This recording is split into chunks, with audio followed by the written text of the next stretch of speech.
Let's talk about how you would handle it if you are running into it or close to running into it. One way is manual partition deletion. You can delete specific partitions through the console, the command line interface, or using the APIs. This is a metadata operation, so it is fast and it costs nothing. It works for these one-off cleanups. It's very convenient in that way, but you're not going to maintain a large table this way long term, right? Unless you set up something automated. You've also got SQL delete statements. These are more flexible, especially for targeted data removal, but you have to understand what you're actually getting. You pay for the bytes scanned, right?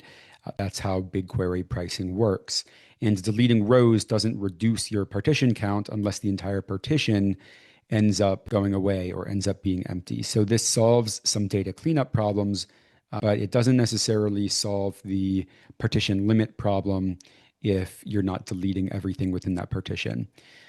A more manageable approach long term would be partition expiration. So setting a TTL at the table level, and BigQuery will drop the partition automatically as they age out. If you're maintaining a rolling window of data and you don't need an indefinite retention, this is the correct answer. So you just kind of set it and forget it. This decision is pretty straightforward. If you don't need the old data, configure expiration and let BigQuery manage it.